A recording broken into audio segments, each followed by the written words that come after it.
Okay, sorry, I did not go. Apparently I needed to hit OK on that. I'm in now. I don't know why this is the most confusing darn thing. Sorry about that. I looked like I was waiting for the meeting to start, and then I figured it out. I apologize. Can you hear me? It's John. Not a problem. Good to see you, John. Yeah, Okay.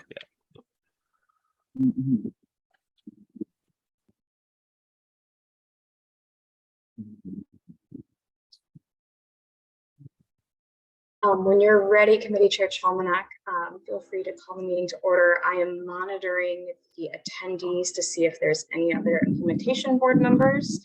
Okay. Are. Okay, and let me just see how many IB board members do we have? I know looks like at least 4. I'm not seeing all of the names, I think. So I see at least 4 members, including myself. Okay, well, let's get started then.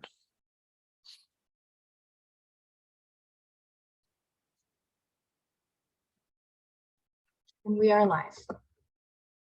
Okay, good afternoon. It is Thursday, May the 4th. This is the regular meeting of the Implementation Board System Planning Committee. I apologize for the delay. It was, as they say, an end user interface problem on the part of the chairman. Didn't quite get to the meeting on time. My apologies. We do have an agenda before us today. Let's start first of all with a roll call of those members who are present, and then we'll acknowledge if other members of the IB board join us. Who is going to lead us in that? Alexis, are you going to do that, or Austin, are you going to do the roll call? I'm happy to lead That'd us be through super. that. Wonderful. Board member Ready? Present. Board member Carvalho? Here. Board member Merritts? Here, and I apologize. I'll have to leave 15 minutes early today. Thank you for letting us know. And board member Chalmanak. And I am here. We will start the meeting as we always do with a land acknowledgement. It is a tradition here and that we do this. And we acknowledge that King County is located on the unceded traditional land of the Coast Salish peoples. We honor this land and its people past and present. And we are committed to directing funding and resources to organizations led by and in support of Native and Indigenous peoples. With that, let's move to begin the agenda, and we're going to be going over parts of the 5-year plan as they were released. I'm going to turn it back over to, first of all, I'll just ask any board members, do you have anything? And I see that board member Juanita Spotted Elk has joined us. Board members, do you have any questions for what we're doing today, just before we launch into this? I am seeing none, so I'm going to turn this over to Alexis and let us get going. And we would like to be done by 5 o'clock today and get through a lot of fairly dense material. So I'll turn it over to you. Wonderful. Thank you so much. And so by way of a review of our materials for today, I've put the link to the System Planning Committee meeting in the chat for all including panelists and attendees to see. These materials were posted last Friday. Our agenda for today, first starting with a pickup on reviewing the years 1 to 2 table. We'll then go through that hopefully and complete that section by 3:45. We'll spend 15 minutes starting the years 3 to 5 table, and then from 4 to 4:30 we will be visited by the Chief Community Impact Officer Owen Kafitz to revisit the metrics and measurement piece that we discussed last week. I know this group had some questions and feedback about those pieces, and so having Owen in the space to better speak to those pieces, as his division is a part of and will be doing the measurement related to the 5-year plan moving forward. And then we'll spend the last part of the meeting doing the final review of years 3 to 5 table, with hope to, of course, carve out time for any closing next steps and directed questions. The only other thing I have by way of updates from staff, and I would invite some of the other staff on the line to chime in with any updates they may have. I wanted to voice that as a part of your meeting for next week of the full implementation board. Staff are preparing a brief memo for the full implementation board, and that memo will include a quick summation of some of the key policy considerations and proposed changes to the 5-year plan. So it's to go before the full board for discussion as well. So formal subcommittee report out and write-up of feedback from and work of this subcommittee will be included in your meeting packet for the full board. I want to invite my colleagues. I know we have a few other KCRHA staff on the line. Austin, any clerk updates? Nigel, anything you want to chime in on from the perspective of governing committee? No real clerk updates. The only thing I would say is that there will be a revised agenda coming soon along with the memo. So Simha, the timing is perfect. And we will make sure that is sent to you your way and update on the website. And I don't have anything to add right now. Sorry. Not a problem. And with that, that concludes staff update. Any questions on the staff update before going into material for today? I'm not seeing any, so let's move into the material. Thanks. Wonderful. Oh, sorry, John. Can I just ask a quick thing? Okay. So Yes, quick. Go ahead, Ben. is the plan to have Alexis just kind of read through the materials first, or would it be safe to assume that we've all read them and could just go straight into discussion? I'm just sensitive to Well, I mean, this is also this is a meeting for the board, but it is also a public meeting. So I do want to see us go. I don't know that read each element is the right way to put it, but to walk through the elements quickly and then open the floor for questions and comments from the board, so that so for example, on this first section, that we get through that questions and comments by 3:45, and that would be on years 1 and 2. If you're looking at the agenda. Okay, does that help? Yep. Thank you. Perfect. Okay, let's go. And let's definitely keep in mind that timing. Absolutely. Thank you so much. And so I will try not to talk your ear off either, but absolutely want to make sure that we're reviewing this content for the purposes of the public that may be listening in. We are starting at years 1 and 2 table. So this is starting from page 26, but really page 1 of the material packet that was posted. This is a table that was developed to really take into account, and you'll see the sentence at the top of this page really indicates that these are a series of actions that have been not only proposed throughout our community engagement process and really identified as key actions that need to be taken up across the 5 years, but also under the consideration of our current budget.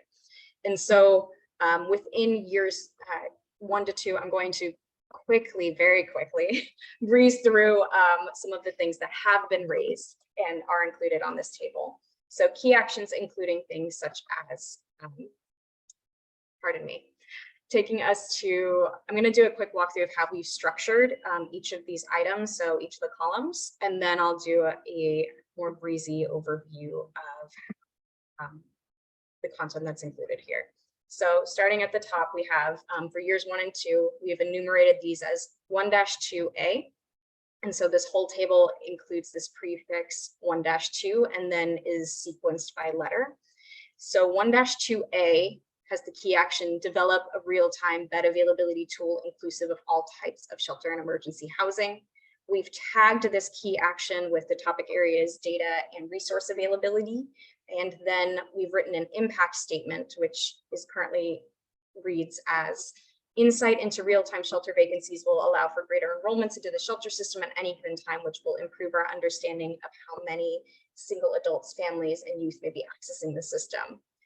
For the years 1 and 2 table, we've included this additional column, which says status, as a number of things that have been listed here have been already underway, things that KCRHA has strongly identified and been encouraged by community partners to get rolling on. And this is something that has been already in progress and has an associated work plan with it. And so the last thing I'll note before doing a more light overview of the other areas is that each of these impact statements is intended to tie back to the high level metrics that we talked about last week, and we'll be talking about again at 4 o'clock when Owen joins us.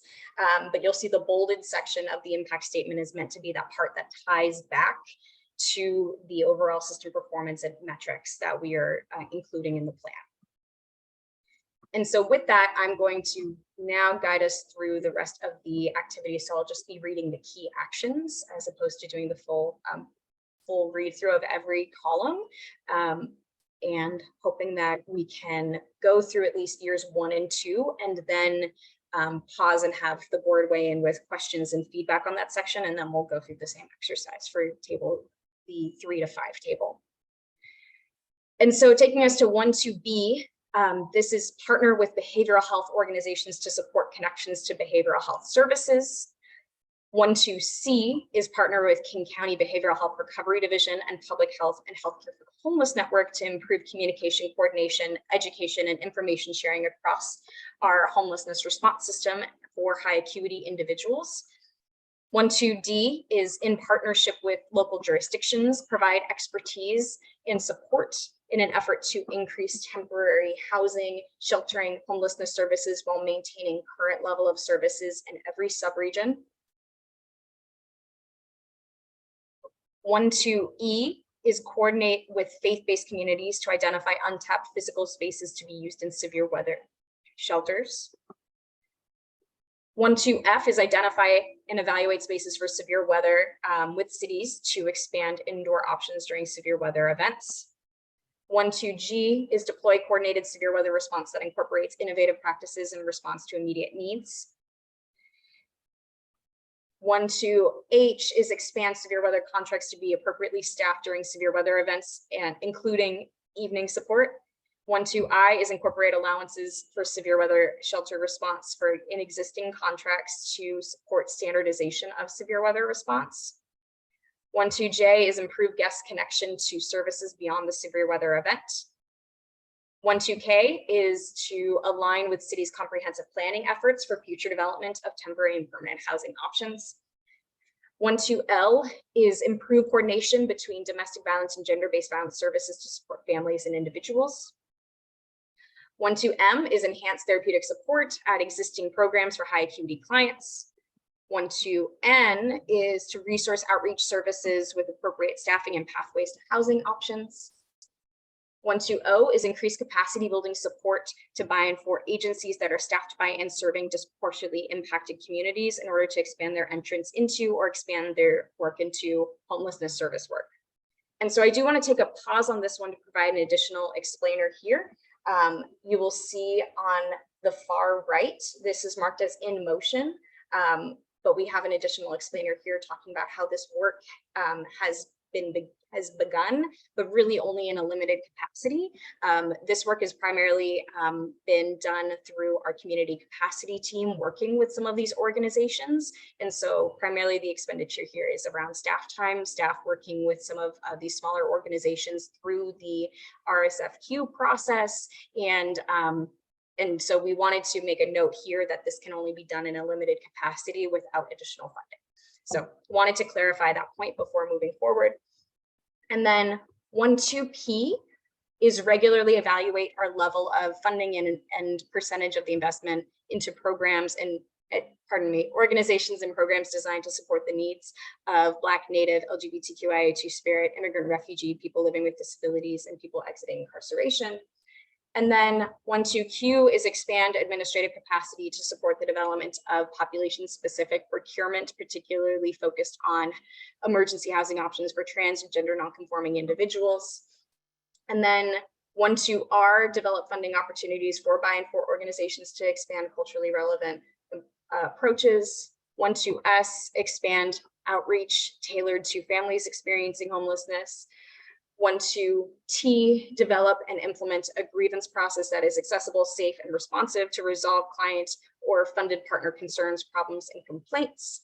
And I will pause here as I see a hand from Board Member Carvalho. I was just wondering, since session just ended, as like we're going through this process, are you all flagging like, so the 1-2 year plan is like, and even the plan after that is under the assumption that there's no more, that there won't be increase in funding. But I know that Washington just passed like a lot of like protections for gender affirming care. And so I'm just wondering, like, since session just ended, are you all like keeping that in mind as like potential, like, oh, this could be a potential for like state funding or something along those lines? I would invite that's a fantastic question. Thank you for that. And I'd invite our intergovernmental affairs manager if he has something to share on that. But that's something that I know we're going to be looking at further, the outcomes of state leg session and seeing how we can match up and pair efforts, especially with specifically trans and gender nonconforming care. There's some identification when we've done the full review of the landscape of services that we do not have any programs that are specific for serving this subpopulation. So it's been identified really to be data-driven, looking at how we can be able to procure and secure a specific type of program that serves the needs of these folks. But Nigel, is there anything you want to add on how we're layering in and building on the outcomes of the state legislative session? I think that's got to be more of kind of a rolling thing that we do after every session. I can't think of anything from this last session that folds into the discussion right now, or at least anything that we were tracking. Yeah, I'm sorry I don't have a better answer right now, but I think that's something we're going to have to evaluate on a rolling basis going forward once this is approved. Thank you for that, Nigel. Alexis, did you want to read through every one of them before receiving feedback or questions, or it may take a little while? It may take a little while. Since we're already paused, I'm happy to continue the pause here if folks have feedback thus far. Gotcha. So Simha, do you have some feedback? I had two questions. The first, with regards to the series of initiatives around severe weather shelter, this is again based off of our current funding model. If our funding expands and we're able to transition to seasonal weather, our expectation is that these same initiatives will transition over to that seasonal weather approach. Okay. We're just not calling out seasonal weather because we can't make that happen this year. Okay. We think there's some improvements that we could make around like the coordination and like pivoting like funding within contracts to be more specifically used for severe weather response. But the real pivot to expand to having more days available and having that seasonal weather response is something that we've identified. We just need more funding to be able to implement. Gotcha. Thank you. And the second question, I apologize. I'm having trouble recalling if it's in 3 to 5, but we talked about connection to behavioral health and then sort of healthcare for the homeless, but didn't specify sort of improving sort of connection to Harborview or sort of medical systems, I guess, separate from behavioral health. And if that was intended to be in this first couple of years or later further down the road. A great note on this one. I will need to take that back to the team. I know Sparrow's not on the line today and she was a part of drafting that language specifically. I think the spirit of this was around, again, the high acuity folks, and honestly, not naming of healthcare partners just might be a miss on our part, but we'll definitely take that feedback back. I'm hearing from you wanting to be able to name explicitly healthcare system is what you'd like to see. The thing I'm thinking of is to be able to offer, to provide that sort of continuity of care for people discharging from medical respite, from, Harborview, from, whatever hospitals we're referring to. having some sort of resource pathway. Great, And even thank if we can't create a resource for it, like just having the connection point, I think is I'd love to have called out. Thanks, Alexis. Anybody else have a quick question here, or can we keep rolling on? Can I just say, Paula? I don't know how useful I think it is to read through each one. I don't know if that's just me, but yeah, I feel like I feel like I would get more out of if we could ask like very specific questions instead of going like piece by piece. So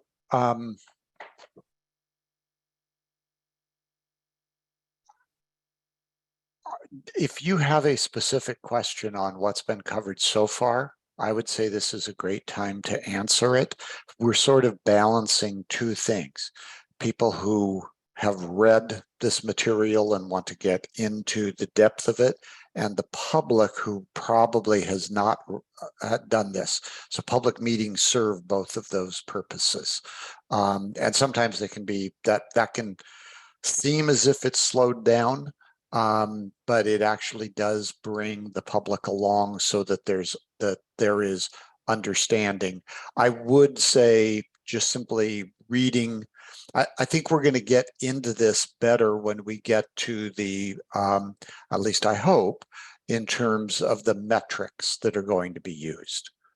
That's just sort of my hope on this. So if there's a, Paula, if there is something specific to what we've covered so far, let's do that. If not, let's push on with the presentation. And if you come up with something that you really want to delve into, let's do that. Do you have anything from what's come so far? No, I don't.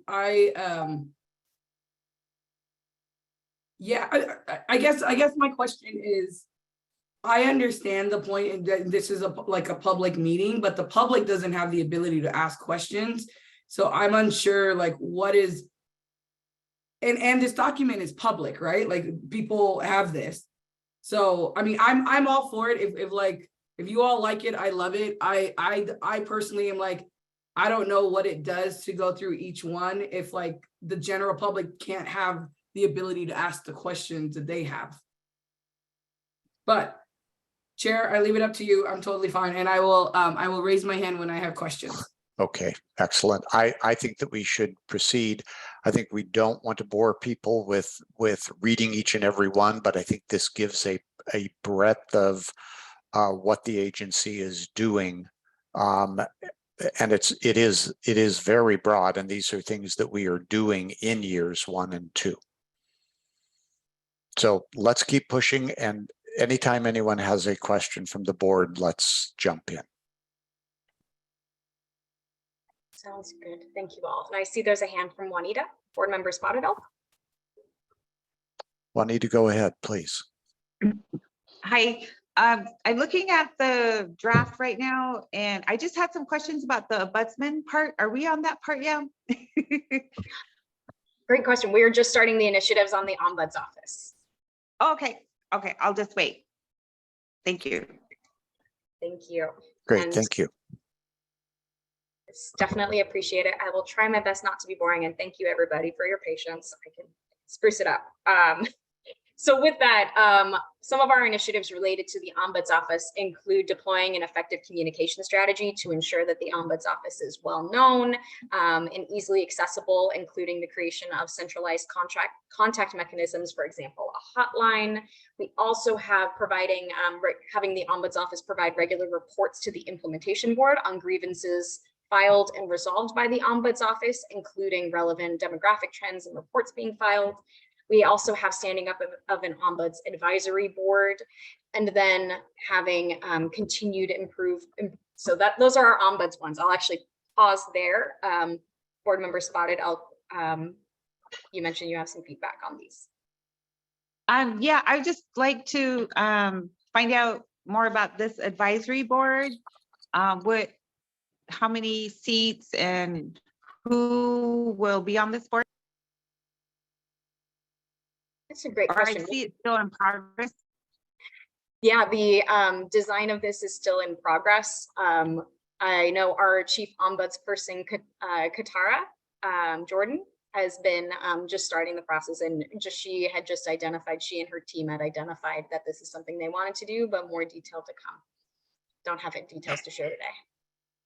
Okay, I just like to, it would be good to have people with lived experience on that advisory board. Perfect. Yes, absolutely received. And I know that's her intent as well with that, but we'll definitely carry that forward and ensure that that's something that is included as it's aligned with our theory of change.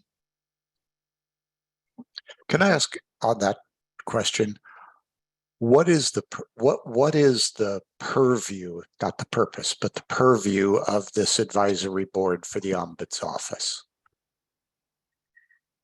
Perfect question. So I'm going to also link information for the public about the Ombuds office.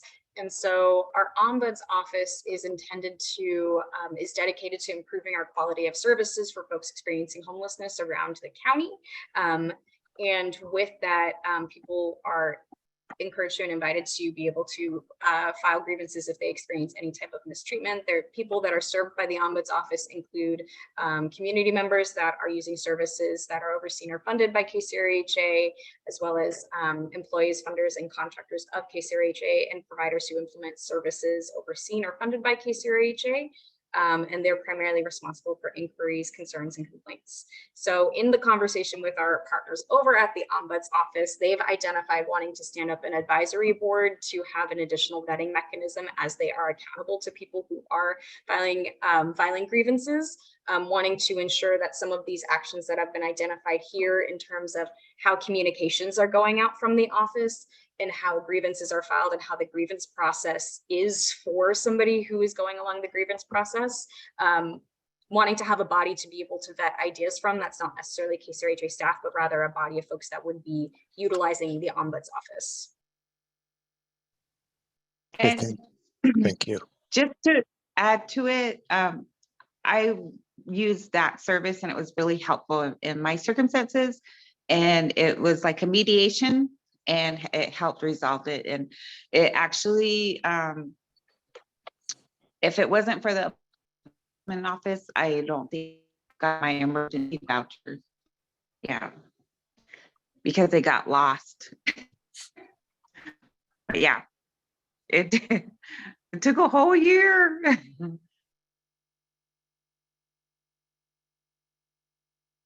Okay, great. Thank you. Any other questions on this topic?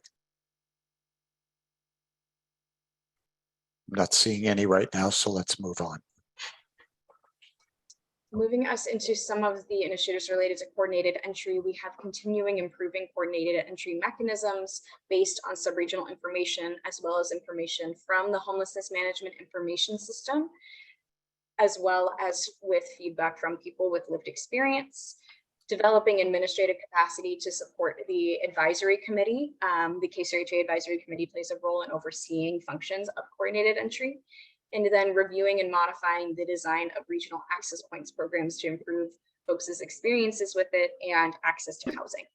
Can I ask a question about that? Is this regional access point, is this like a 211? Is it like revamping 211, or is it like the kind of what do they call it, how Marcus talked about, like kind of the my charts where people can interact with their information and their data? Can you just explain what this regional access point is? Absolutely. So regional access points, and I'm going to also link some information in the chat for folks who want to learn more about coordinated entry. Here we go. Oh, it's coordinated entry. Okay, never mind. Yes, it's a space where, so we have these spaces where essentially folks can come in and be able to receive an assessment. And so it's really tied to that. And what you're speaking to, though, Board Member Carvalho, is this piece around our higher level like data systems kind of revamp and moving towards a by name list. So ideally a regional access point in the future would be beyond just getting somebody a coordinated entry assessment, but getting them in kind of a by name list sort of framework, which would then also support in their housing placement. Gotcha. Thank you. Thank you. And so taking us to double A, we have established an equitable procurement process, implementing a phased portfolio reprocurement process, ensuring geographic coverage and service continuity with housing-focused resources. May I make Yes, a Ben. comment? So I apologize. I forgot this is a 2-hour meeting. So I said I had to leave 15 minutes early. I actually meant an hour and 15 minutes early.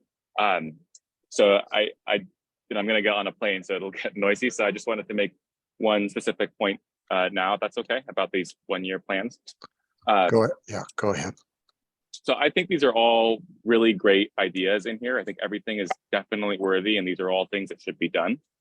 But my concern is that when I look at these in aggregate, I don't see a specific plan to reduce the number of people who are unsheltered.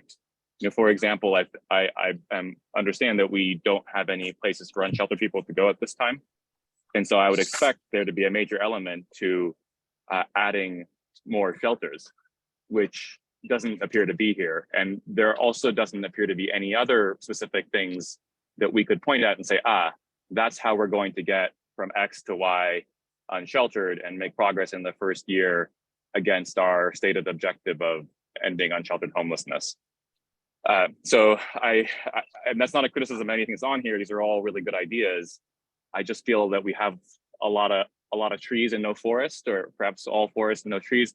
I think we need to try and create some greater specificity around how we are actually going to make progress, not just in the next year or two, but really tomorrow, because we know there are thousands of people who are unsheltered who really need to be brought inside or face dire circumstances. So I applaud these ideas. They're good ideas.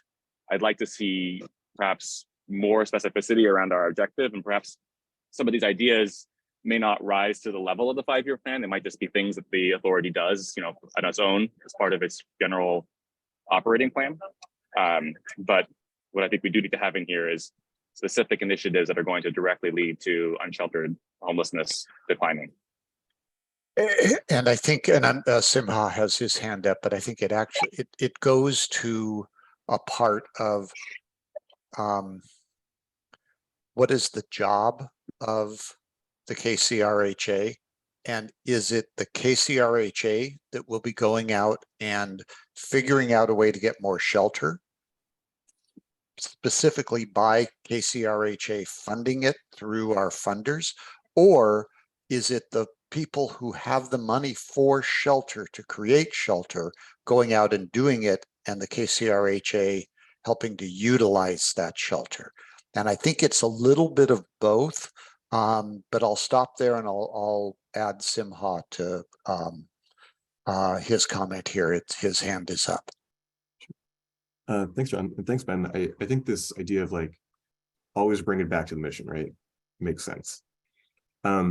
Which is actually, you know, when I look at the third column, what I have appreciated about the approach that you've taken is that you include things like increase exits to permanent housing, improve throughput, reduce returns to homelessness, right? Like this is all about efficiency of the system.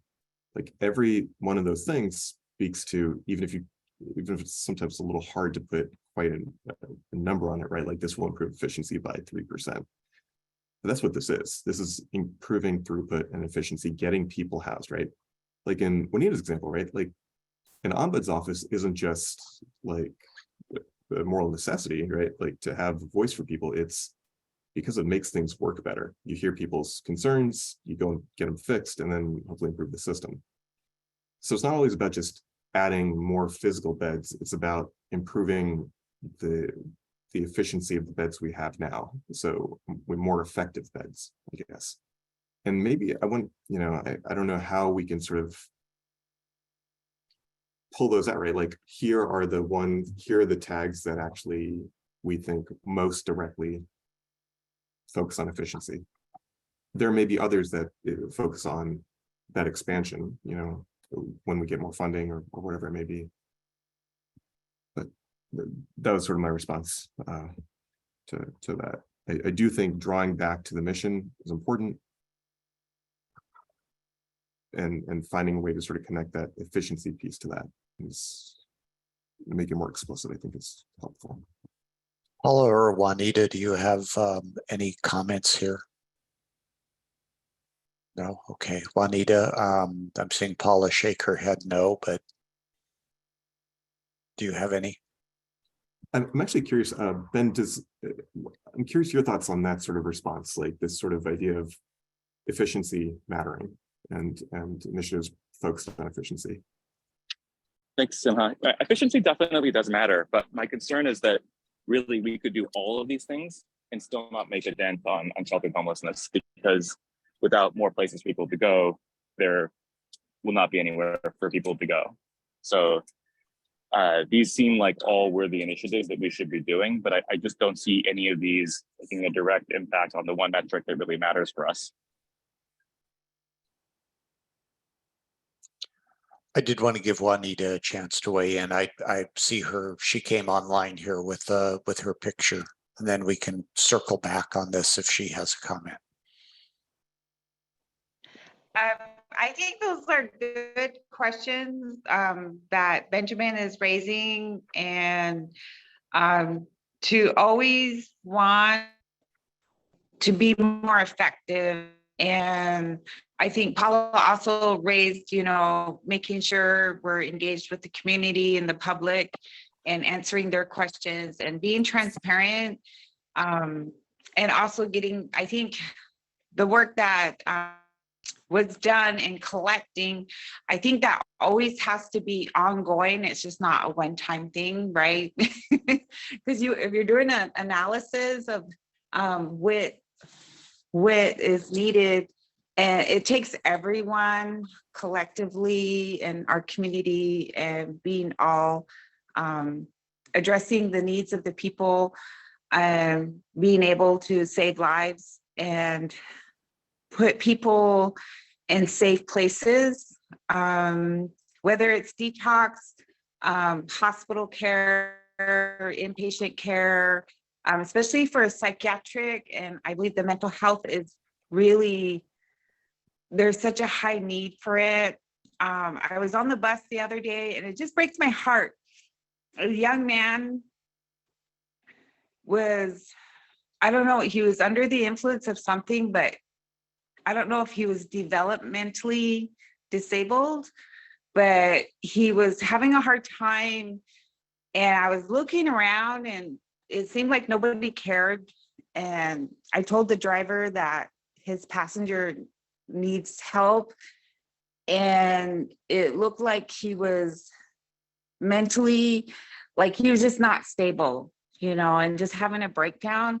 And I think that crisis is now in being able to have interventions, right? In medical care, there's interventions. So I think social justice, we need interventions now, whether it's tiny houses, whatever types of emergency, and just pursuing all input from everyone, and with all the funding, et cetera.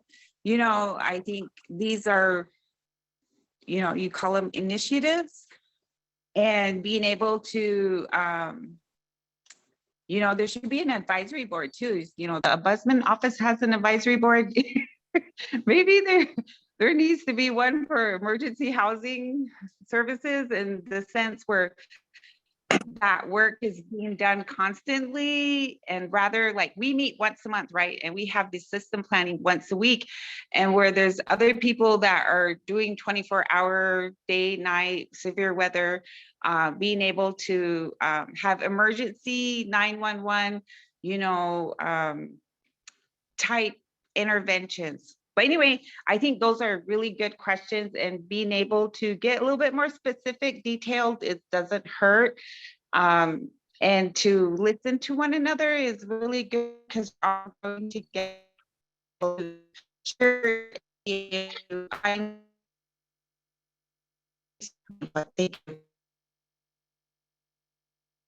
Oh, unfortunately, Juanita, we just lost you there. At least I did. I don't know if others did as well. Okay, I'm seeing nods that it looks like we're getting some sort of disruption in the signal coming in. Hopefully we'll get you back on here shortly.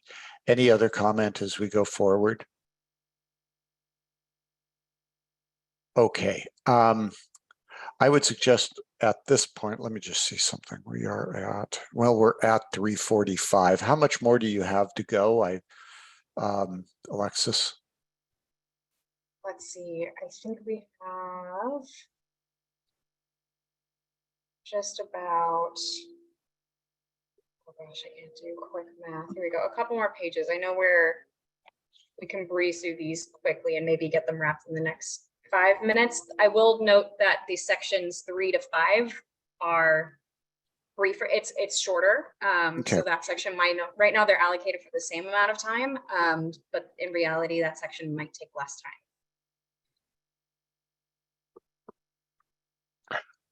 Yes, but am I right? We're at 3:45 now, and we're supposed to wrap up both of those by 4 so that we can get into revisit the measures and metrics. So let's roll and see. And then when I'm sorry, I'm forgetting who's coming in at 4 o'clock, but we'll just punt over to that. Okay. Not a problem. We also have technically 30 minutes. So starting at 4:30, we have that as flex time as well. Right. With that, I'll share my screen again. Apologies, and keep it through. And emphasize. So 1.2b describes implementing our phased portfolio reprocurement process, ensuring comprehensive geographic coverage, service continuity, housing-focused resources, and all points of connection in close coordination with our subpopulation-specific providers. AC is modifying program reporting requirements to really support meaningful data collection across the system, including performance outcomes and accounts for full scope and nature of contracted services. Then we have developing standards of best practice to meet the needs of Black, Native, LGBTQIA2 spirit, immigrants and refugees, people living with disabilities, older adults, survivors of gender-based violence, and people exiting incarceration. Then designing youth and young adult programs and policies and practices in partnership with young people to cultivate a strong sense of self-efficacy and belonging. Integration of requirements of healing-centered, strength-based approaches to all KCRHA services and programs. Evaluating program requirements to establish flexibility in funding, establishing a King County Youth Action Board composed of a diverse group of youth and young adults with lived experience of homelessness to ensure that the voices of those most affected are centered in developing solutions. Then we have refining and maintaining through quarterly updates the regional services database, also known as the landscape analysis, which includes all of our homelessness programs in King County to support data-driven planning. That's currently on our website. We then have creating an accurate and live inventory of all publicly funded homelessness and housing shelter projects in the region. Creating Alexis, yes. How is AJ different than A? So AJ is really referring to looking at. I'm sorry. It happens all the time, actually. So I have a personal vendetta against Alexis. Apologies. Okay, so AJ, creating our accurate and live inventory of all publicly funded homeless and housing projects and projects around the region. And then you were saying, how is that different than 1A, which is real-time bed availability? Is that correct? Yes. Okay, so this one specifically, one of the things with real-time bed availability is it really is a focus on specifically like those drop-in type centers that could be accessed theoretically that evening. This one is referring to a number of longer-term programs such as transitional housing and other types of permanent housing. This is something that did come forward from the Community Impact Division, so I could ask to hold until 4, and Owen could speak more to like the specific difference because that's owned by his shop. Okay. And then taking us to AL, we have coordinating across providers and systems to provide long-term support for families transitioning from homelessness to permanent housing. AM, supporting outreach coordination efforts in sub-region to encourage alignment, expansion, and effectiveness. AN refers to supporting coordination through KCRHA base building spaces, which are convening between agencies providing diversion services to share information and serve clients more effectively. Support training for community-based or for community members, advocacy groups, and faith-based groups to be more engaged in our shared homelessness response. Initiate, maintain relationships with private landlords, local jurisdictions, business, and philanthropy, coordinating with sub-regional collaborative coalitions and local jurisdictions to develop local support for sub-regional implementation plans. Analyzing region-wide data such as the Understanding Unsheltered Homelessness Project data set with the sub-regional lens to better understand sub-regional differences, identifying and working with people with lived experience in every sub-region to understand the experience of homelessness and how it relates to someone and to where someone lives in King County. Creating opportunities for people with lived experience to give feedback on coordinated entry processes, continuing to pilot Partnership for Zero with integration of improvements to bi-nameless technology, incident command systems, and Medicaid billing, developing capacity and homelessness response system to better leverage entitlement program benefits, and then pursuing additional funding opportunities across federal and state and philanthropic sources to expand services and support homelessness services, providing our local jurisdictions with information to support data-driven decision on regions' homelessness response, including program and investment recommendations. And then the final two for now are coordinate with advocacy organizations to increase state and federal funding into homelessness response. And lastly, incorporate, consider, and implement livable wage requirements in new RFPs and contracts using findings from recent wage equity studies. And with that, I'll stop sharing my screen and turn it over to the chair. Thank you. And if we got to AZ, I think that means we have 52 of those, if my alphabet is correct. So I think one of the reasons that there is a lot of specifics in this and that there is a lot that is here is that this is essentially a work program that is funded. Because we have a biennial budget, mostly coming from Seattle and King County. And so this is really over the next 2 years what the agency is really focusing on. And I like that it has kind of how it fits into, in that third column, how it fits into making progress on the goal of reducing reducing the number of unsheltered who are on the street. And I think as we talked about this, we knew that we had a lot of detail that we could put into the first 2 years. There's less detail, and in some ways it can be more important detail, which is where are we going to make these efficiencies? Where are the enhancements going? Where potentially we can get more shelter, and how can we get more people sheltered? But this is pretty much a monetarily constrained first 2 years. And really, as you went through that, that's where I was beginning to come to this sort of understanding of why it looks this way. And it is so detailed. I don't know, Alexis, if you'd want to comment on that, or if any of the board members would want to comment.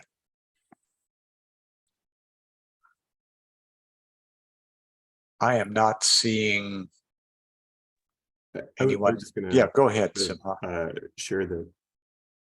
I think the specificity of like the wide array of things that you are talking about in these first couple of years is a real reflection of like the amount of work y'all put in going out and talking to people across the county.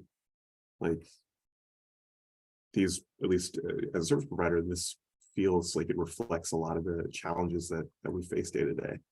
And so I just wanted to say thank you for going out and actually hearing people.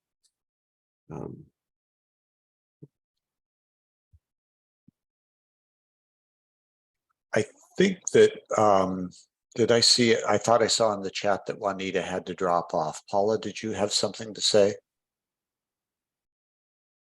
I do not. Perfect. Okay. And Ben, I think Ben is now basically able to participate via chat. Is that right? I think that's correct. John, can I ask one other question to Alexis? Of course. Yes. One of the things I liked was that you were talking about sort of the greater connection to entitlement and like making sure people get connected to the resources to which they're available, right? because connecting the government agencies, right? It's hard. It's just hard. And so I'm glad you're reducing that friction. What about like DOL? Is that is that somewhere wrapped up in here? Like the ability to help somebody get an ID faster? Holy crap, that would be huge. Absolutely. Thank you for that question, Board Member Reddy.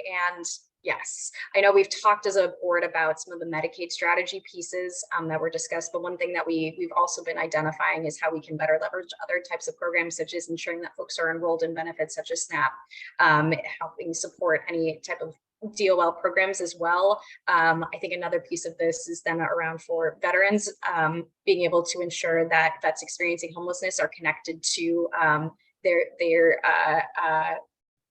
the resources that are actually they're eligible for, and getting them connected in the right place. Like there are a number of ways that we can better leverage programs and funding that exist and is available to folks that may be experiencing homelessness by being really more efficient and coordinated and aware of how we can make those connections and get folks again connected so they are able to enroll and receive those benefits.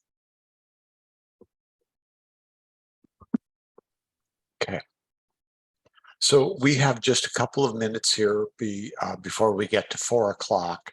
Do you want to start in on years 3 through 5? Or do we want to maybe just take a 5-minute break and come back with, I guess it's Owen who's going to be joining us, right? Yeah. Board, how do you feel? Or how? I'm fine to keep going. Okay. I'm good either way. All right, I'm going to keep on going.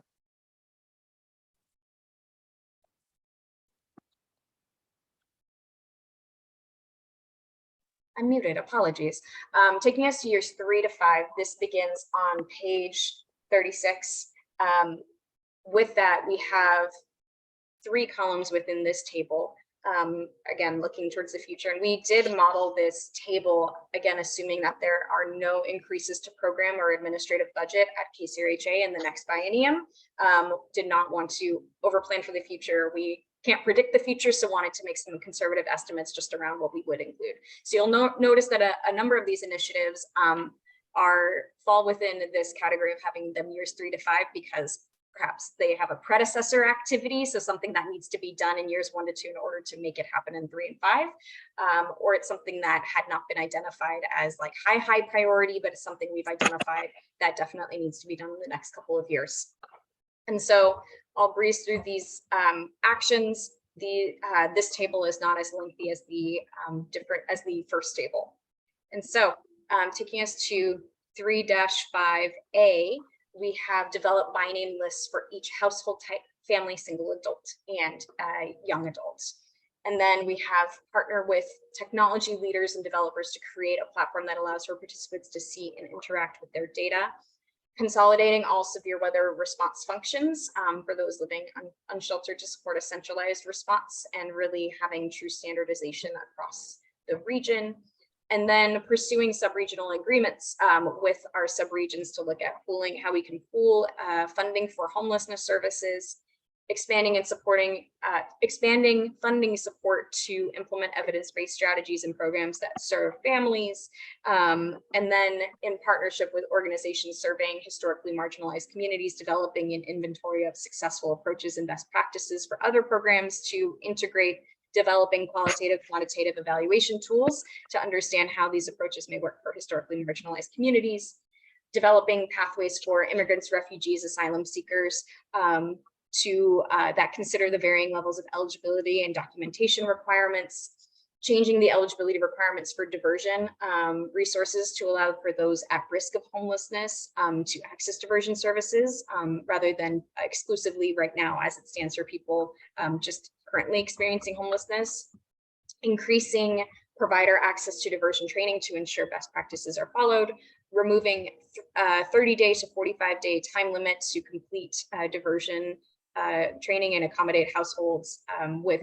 complex needs, then work with diversion providers to include case management to support for 3 to 6 months after financial assistance is provided, review existing region-wide data collection practices with a racially equitable lens, developing inquiry and evaluation methods rooted in innovative evidence-based methodology to inform performance measurement practices, developing and implementing culturally responsive service provision audit framework for all disproportionately impacted populations, working with technology developers to create and deploy a platform that allows for direct client feedback from KCRHA independent of a provider or a surveyor, and ensuring that it is accessible and easy to use, having continuous improvement mechanisms, connecting that platform with other systems of care, and identifying ways to manage information on supportive services such as case management openings or availability of clinical supports for other systems.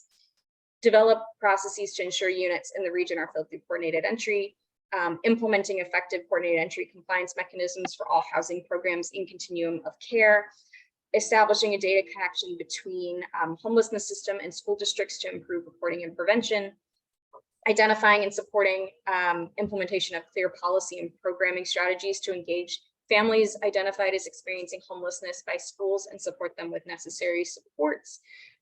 Aligning our strategies, aligning KCRHA strategies focused on children and youth with King County's Best Starts for Kids best practices, then partnering with hospitals and medical facilities to improve connections with pediatric clinical staff for greater levels of support and connection for families, and then strengthen coordination between providers and other systems through collaborative convenings. And then our last one is creating strong connections with child welfare systems to create proactive connections for youth exiting foster care or other youth program settings.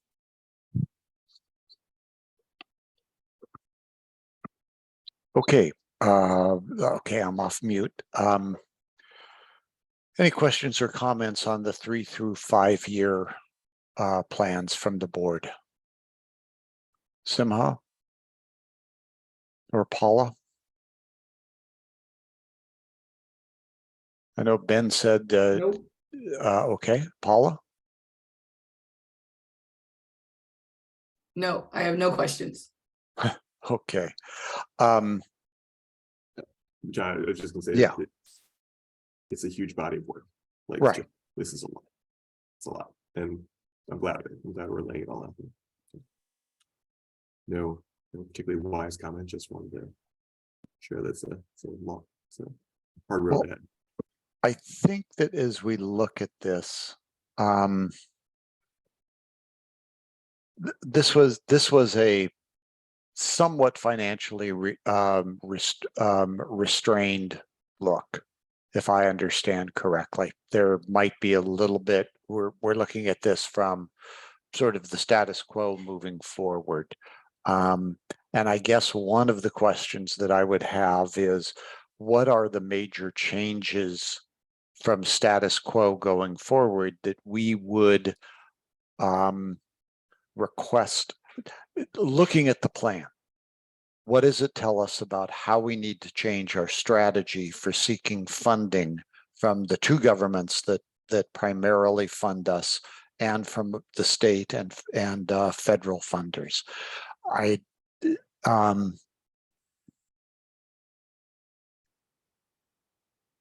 mean, I think that that's a question that you have to ask. If you just say, well, it's going to be the status quo, then we're going to argue to our funders that it be the status quo. But if the status quo won't make, and I shouldn't say status quo, because there's a lot of effort in here to make things more effective and efficient. So I guess Alexis is, as I always say, the budget is your biggest policy that you adopt. So how would we use this to change or modify what we go to King County, Seattle, and as the other areas of the region come on to buy into this plan, if it's the North County, East County, Southeast, Southwest County, how do we do that to ask those folks how to weigh in on this? And to Ben's question, how do we get X hundred or thousand more shelter beds with service? And maybe I'm just asking more of a rhetorical question and saying that's the, to me, that's what we should be doing with this exercise.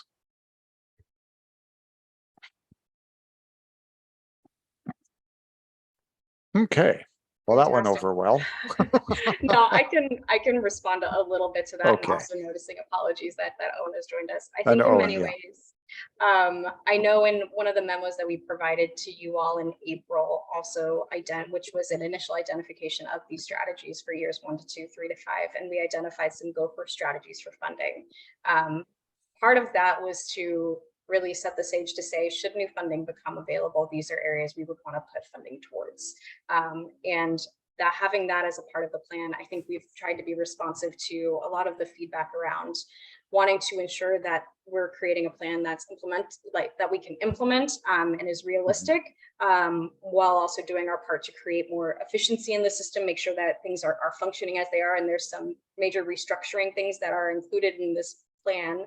And truly by how we view it, by having the board weigh in and really approve this plan is in many ways giving us a green light to further KCRHA, a green light to further pursue and develop these implementation plans. There's a number of these that will need to be project planned out, and some, as we've mentioned, for years 1 and 2 are already underway. But we view this plan as the board giving us the green light to further pursue and move in partnership and develop these specific project plans to keep the ball rolling, and have dialed back some of the identification of, what, being directive to what we want to pursue. And so by including now in the plan kind of these go-first strategies for funding, just making it clear, like, here's what we can do with what we've got, and assuming that nothing dramatically changes, here's still things that KCRHA can do to create more efficiency in the system, build stronger partnership, better serve folks in a more holistic way that we anticipate will also improve their own housing outcomes. And with that, still keeping an eye towards the need to scale temporary housing options to bring more folks inside. And we've identified some of the areas in which we would invest funding in order to do just that in the plan. I don't know if that fully answered your question. And I think there's some pieces here also around that we are looking for policy direction from this board on, Right. How we do move forward in doing that. But that's what I would share in response. Okay, before we get to Owen, Simha, you have your hand up. Thanks, John, and thanks, Alexis, for going through that with us. I guess one of the things on my mind is, because it's so many things, like so many items that feel separate, it can feel hard to sort of think about what does this look like altogether, right? So if you were to imagine like current state and future state, right? Like somebody experiencing homelessness and maybe a frontline service provider now and 2 years from now, what would that feel like, right? Like 2 years from now, ideally, you call 211 or you show up to that frontline service provider and they can say, hey, we've actually got a bed for you at blank place. Just go, they're holding it for you. And when you show up, you know that the staff has been like, has had some culturally specific training or like trauma-informed care. So you're welcomed, right? You're treated well when you arrive. And then you, like, maybe turns out a year prior you'd had a case manager and they can look that up and figure out where things stand. And you can look up your own data potentially and realize like, oh, they've had the wrong phone number. They've been trying to reach me about a permanent supportive housing unit. It's like imagining what that feels like from the end user state, I think would be helpful to me. And like when you envision it, I guess. Not necessarily written out, but just, what are the things that are most exciting to you when you look through this and what works? For my opinion. Mm-hmm. I think the piece, and actually I would invite my colleagues again, I hope it isn't clear this isn't an Alexis plan, but this is really representative of, I'm laughing at my colleague. This is representative of the wide expertise across KCRHA. I know you only see my face once a week on this, but a lot of our staff spent a tremendous amount of time and come with an abundance of experience, both frontline and also in data systems about, you know, that have been informing the key pieces of this plan. And so I actually would love to invite some of my colleagues to speak on this piece. And I know I want to be mindful, we have Owen on the line now, we have 30 minutes to talk with him about data. So maybe, Owen, maybe a good segue into this. Could you speak a little bit around the vision of how some of the innovative things we're doing around data could really be improving somebody's experience as they are navigating through the system? Yeah, happy to. Hey everyone. For folks who don't know me, my name's Owen Kafis. I use he, him pronouns. I'm Chief Community Impact Officer at the RHA. I think I know most of you on the panel, but for those who are attending, there's some things I'm super excited about in this plan that, like, I think are not the headlining, this is the thing that the RHA is doing. One of the really key pieces is leveraging the experience of our data asset manager, Janelle Rothpoke, who is truly fantastic. She's our HMIS administrator and has been involved in the system for a long time. But she's really pushing our use of our Clarity platform, which is our HMIS, to be as useful as possible. There's one major, really not sexy initiative that is actually going to be pretty transformative to the way that we do work in the system from a data standpoint, which is getting us to a real-time bed and unit inventory and vacancies. So right now in our system, as many of you know, we are looking at utilization across our system on a regular basis, but at any given moment, we don't necessarily know where is there a bed available for somebody to go right now. This initiative, which is already underway, is figuring out how do we do that well within the system that we're already using, so it's not adding additional systems for folks to use, and how do we do it in such a way that when we're looking at beds and units, we're identifying the things that are most important for folks to know, both from the people doing the referral to a bed and also the person who may be going to that location. So deeply excited about that. It's a lot right now. It is a lot of very dry, nerdy conversations about how we implement that in a database and from a user perspective, but very excited to see where that's going to get us. Now, we'll say that I think in parts of the plan where we're talking about timeline, this is something where we're starting this year and hoping for implementation next year. So early 2024 is when we're looking at implementing this. And right now, yeah, I think I could go on about the things I'm excited, honestly about the things I'm excited about, but just that fundamental piece, I'm so thrilled about, and it really touches on what you were talking about, Simha, somebody calls 211 and the folks on the line have to rely on the relationships that they have and know-how of maybe this shelter has a space for somebody, maybe we can get you into coordinated entry this way. And it's really about how do we better liberate the information that we all know about the system, so it's not so dependent on person to person. Cool, I got really excited about that and now don't remember what I was here to talk about other than data. So I think we were supposed to be looking at the measurements and metrics that are going to be used within the plan, right? So that's what I'd like to get, again, how we're going to do that, what we're going to learn from it. And then if we have at least a few minutes for questions, that would be excellent. Awesome. So, okay. Owen, do you want to launch into that, or is that what you were expecting to talk about? It is what I was expecting. One of the things that to talk about. Let me just, would it be helpful if I shared? Yes. Okay. Screen, I've gotten so used to Google that doing this here is a little strange. Okay. I think I found the right way to do it. Are you all seeing a draft of we have one overall goal? I am. I think, yep, I'm seeing Paula and I'm seeing thumbs up going through. So I think we're good to go. Thank you. I appreciate it. So one of the major changes from the previous version of the 5-year plan to this version is a true simplification of what we're looking at for measuring success against our goal. In the previous version, we were looking at how do we measure the success of each individual key action. And here what we did is instead took some time, took a step back to try to figure out what are those key actions actually driving toward, and what are those high level metrics that we need to be measuring to know if we're moving in the right direction, with a clear understanding of how each of those metrics may affect one of these pieces. So the major measures that we're looking for, we boiled it down to 6, all of which can be sliced and diced in a huge number of ways. But with our goal of bringing more people inside, we really started with looking at how many people are accessing the homeless response system. So on our website right now, you can actually see the total amount of people who are being served or accessing the homeless response system on a monthly basis. We publish that information.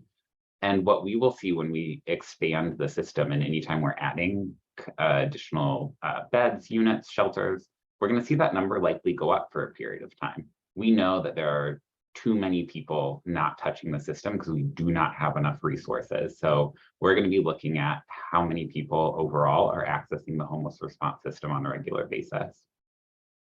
A key part to that, which is looking at it from a slightly different lens, is how many people are entering the homeless response system. So as we scale resources, is that going to more people? How many folks are actually entering that system? We can look at this both for the first time that somebody or a household is entering the homeless response system, and if they have a previous record in HMIS in the past, we can also look to see if this is a return into homelessness or not. Of course, we're going to continue to measure exiting the permanent housing. It's really key for our system in order to bring folks inside, not just to have more places for them to go, but use our resources more efficiently. And so we're looking at how are people moving through the system, how are folks exiting, with of course always keeping an eye towards the ultimate goal of everybody moving towards permanent housing. A few additional components that we're looking at is returning to homelessness. So the HUD standards are 6, 12, and 24 months in terms of measurements that we look at for returns to homelessness. Those are items, again, that you can see currently on some different dashboards on our website. And then, of course, with that overarching goal of knowing that we need to increase the number of temporary and permanent housing units across the system, we'll be regularly measuring against that. The thing that's exciting about what I was just talking about previously about the bed and unit inventory is that's going to allow us to have a more precise view of that over time. I could go into a long conversation about the housing inventory count, but I won't right now. If you want to know more about the housing inventory count, happy to talk about that. But this would be a measure of units in the system that are HMIS participating. And just want to make that clear. And that's a pretty good proxy of what we're seeing across the system. And then one of the pieces that we're looking at here is the introduction of kind of a newer metric in terms of system performance, which is throughput. So we're looking at throughput of temporary and permanent housing units in the system. What you'll see on our website, and what is still something we will continue to report on, is length of stay. So how long are people staying in particular interventions? But what we've heard from the board and from other members when we're thinking of, again, any kind of efficiency standpoint, we're looking at how many people can a particular unit serve over a period of time. So this throughput is talking about a time basis of how often people are moving through a particular unit. The bed and unit inventory stuff that we're doing will actually help us do that better. Again, one of the reasons I'm really excited about it. But these are really our overall 6 metrics that we're going to be looking for and be pulling together. Again, some of these are things that we're measuring already. It's just not quite as clear that they're under this umbrella of this goal. And some of them are going to be new, like the throughput to temporary and permanent housing. The key piece here is, of course, as we are looking for equity in our system, we have to slice and dice this information in a number of different ways. So we'll do it by race and ethnicity.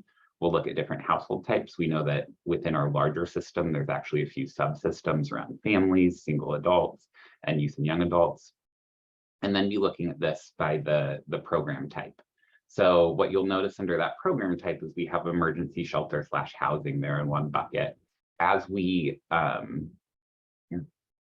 increase the number of temporary housing locations in our system. And as we get to a better understanding of how we tag those under different types of shelter pursuant to what we learned in our modeling and research with folks living unsheltered, we'll start to be able to break out performance by all of those different subtypes as well, including things like tiny home villages, and if we're able to get to scale in anything related to like medical recuperation. So that's what we have written in this plan. One of the things before opening for questions that I want to just assure people about is this doesn't mean these are the only things that the agency is measuring. There's a lot of things we have to do on a regular basis for HUD, for commerce at the state level, and a lot of things that we think are important to know about our system that are beyond this, including things like the efficiency of our coordinated entry system, how people are moving through that. So this is not an exhaustive list of what the RHA will be continuing to measure. This is really just a focused way of saying, are we moving in the right direction on the goal that we have set out to in this 5-year plan? And with that, I'll open for questions. Thanks. I'm gonna in the chat right now, I'm going to ask a question from Ben, and then there is a Daryl Garner who has also asked a question. So if you could look at, I don't know if you have access to the chat, it may be easier, but Ben says, are there any measures we have available that are proxies for the number of unsheltered people? And then his second question, is there a plan to add targets to any of these metrics? Yeah, thank you. I was not looking at chat, so I appreciate that. That first question, are there any measures we have available that are proxies for the number of unsheltered people? Measuring unsheltered homelessness is difficult, and that is why Ben is adding in proxies. Like, just want to be really clear for people, we do not measure unsheltered homelessness very well. We're trying as an agency to get better at doing that, and trying new and novel ways to do it. Right now, we do have a way of understanding within our system, within HMIS, of people who are touching services, whether that be outreach services, day shelter, or other parts of our system like coordinated entry, maybe the one point that people are touching. We do have some coding that we have in there in order to show how many people are living unsheltered. As we scale our outreach, street outreach work, we'll be able to have a better understanding of that. But right now, Ben, without larger efforts like things like versions of the point in time count or doing system level modeling, we don't actually have a very good understanding of how many people are sleeping outside on any given night. All right. Yeah, yes. Sorry, go ahead. If people have follow-ups on that, happy to take them before going to the next question. Is there any follow?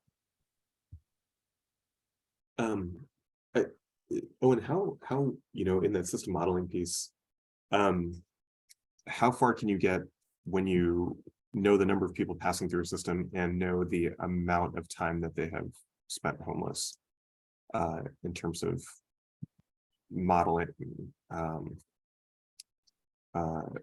how many people are homeless on any given night, and then subtracting the number of like occupied beds on a given night, if that makes sense. Yes. Like, can you use length of homelessness per episodes to help get you there, just as modeling approach? Yeah, there's a couple things that we look at for modeling. Length of stay is not actually one of them. Because homelessness affects people so differently and looks so differently for people, it's hard to kind of fit a length of stay or episode to, even if we break that down by characteristics of individual households, really hard to use that as a proxy for about how long we think people would be experiencing homelessness to get an understanding of what unsheltered might look like. The things we do look at, and what our modeling that is included in this plan does, is it goes well beyond the information in the HMIS, including a number of other state level systems that have indicators of homelessness, but not touching the homelessness response system. A lot of that helps to indicate how many folks we are not including in HMIS who are likely living outside. One of those indicators, for instance, is in Medicaid claims not having an address, for instance. Now it's not a perfect match to that, but it does help us do a better understanding of the full universe of people experiencing homelessness. Paula, Excellent. Ben had another any question. follow-up? Okay, hang on a second. I was trying to see here. Did we cover everything? That was just one of his questions. I have other parts. Yeah, I think it was additionally, okay, targets you covered. I didn't cover targets. I can be more explicit. Oh, okay. All right. If you could. So we don't have targets set out in this at the moment, Ben. There is a need to develop some of these targets. One of the key things for us to do is really baseline on these metrics, particularly the newer metrics like throughput, and then be building towards having those targets. We do technically, as a COC, have system performance targets currently. And you can view a little bit more of what that looks like on the system performance dashboard on our website. Those were set, I think, back in 2016.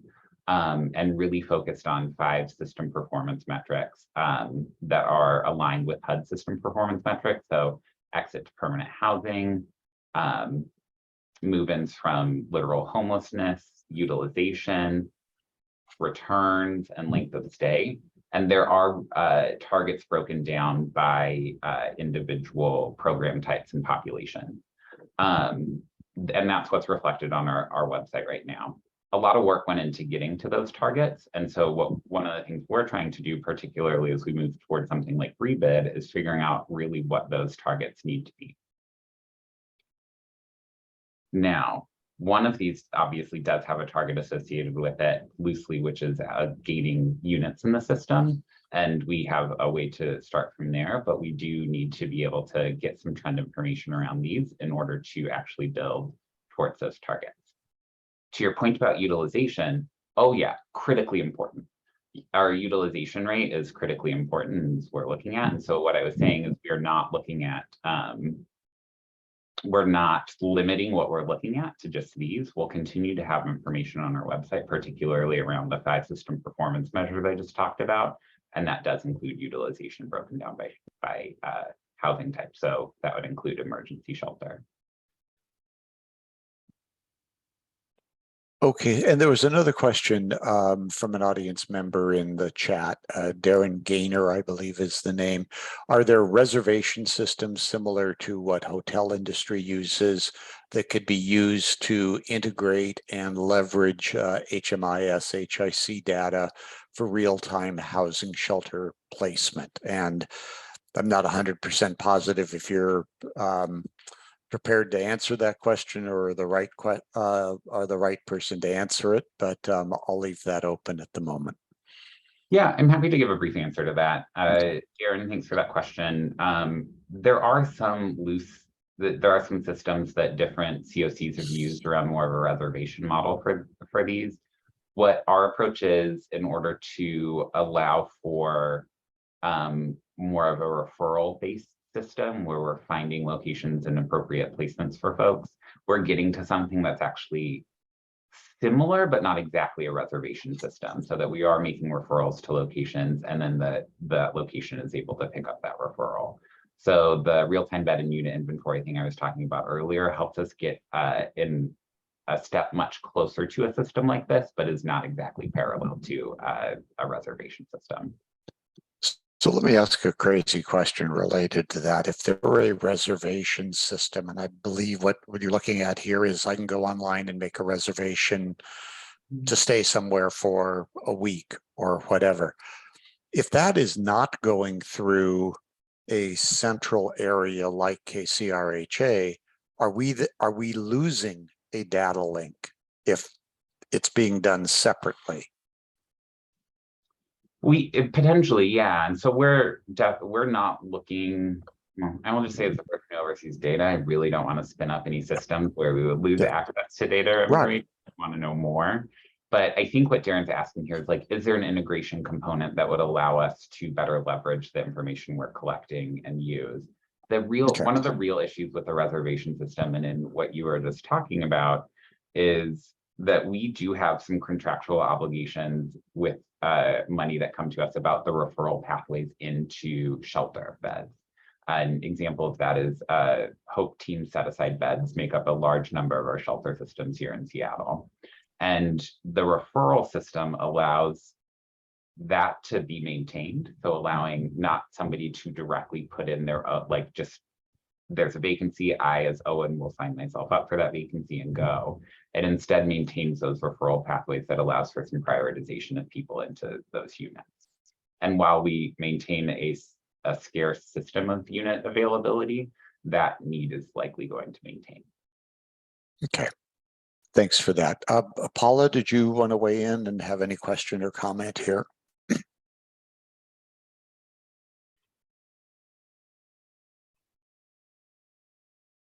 I'll see if she's coming back on. Simha, you just raised your hand, so I'll let you go. Just in sort of the general data category, one of the goals was to create a community participatory research program in years 1 to 2. That is super hard to do well. Are you going to try to own that work in this first year, or work with outside folks like academics or others? First, I want to really appreciate the fact that you have questions about community-based participatory research. And a recognition that it's difficult. We're in swing of continuing to build on that right now. So a deep part of how we did the modeling around the shelter and housing types was actually working with folks with lived experience as coders, training them up as researchers. Members of my team have continued working with that cohort of folks in order to get to a full research design from the very beginning all the way through. That takes a lot of time. We're not going to see results from that for a minute. Maybe a couple minutes, but we are deeply dedicated to making sure that as we do research and look to addressing real problems within this community and answering questions that we don't actually have answers for yet, to do that hand in hand with community. And just loved that I get to say this publicly. I'm so proud of my team for continuing to push for that. And I think it's one of the ways that we really do center the voices of people with lived experience in the full work that we do. Thanks, Owen. Okay, again, Paula, do you have a question or a comment on this? I do not. Okay, thank you. All right. Owen, thanks very much for coming in and giving the explanation today and going over some of the data material that we're looking at collecting and how it can be used. So appreciate that. Of course. Can I make one small plug real quick, John? Oh, no, not at all. Of course, please go ahead. Thank you. One of the things I want to say with this is, like I mentioned, we're measuring some of these things already in our system, and they're in disparate various parts of kind of our ecosystem. We're working right now on setting up a more streamlined process to get to really repeatable structures of data. Again, not the super sexy stuff. I have a data engineer who's working with us in order to help us transform data as it comes out of HMIS to help replace an aging analytic system that King County DCHS has been holding for a long time. And it's amazing that they were able to hold it for as long as they did. But it's going to take, I say this all to say, it's going to take a minute after this plan gets passed before I actually have public facing dashboards to report on this. I just want to be really clear with folks on that. Some of the reporting on this will be a little bit ad hoc for a moment, but we will get to a point where we have public facing dashboards with all of these figures for folks to look at regularly. Okay, and for any public who are with us, Owen, where can they get access to this information and some of the data on our website? Yep, it is kcrha.org/data, but I will put a link in the chat for folks in just a moment. That'd be super. Thank you so much. Thanks for being with us. Any other further questions? Okay, I'm not seeing any. Alexis, we're basically at this point at kind of just a wrap up. We're 4:33, so actually we're directly on time, but I'm not quite sure we have a half hour of wrap up to do. So what things are you looking for from the board members who are here? And then if Austin is still on, maybe he can give us a brief update on things that we should be looking for and to let the public know what public meetings are coming up. Sounds great. Thank you so much. With that, I think I'll just provide a quick note on what you can expect for your meeting next week and as it relates to the 5-year plan, and then I'll invite Austin to speak more about upcoming meetings. So again, for your meeting on the 10th next week, as it relates to the 5-year plan, we'll be doing a quick overview. I believe Mark will be co-presenting with me about the elements of the plan.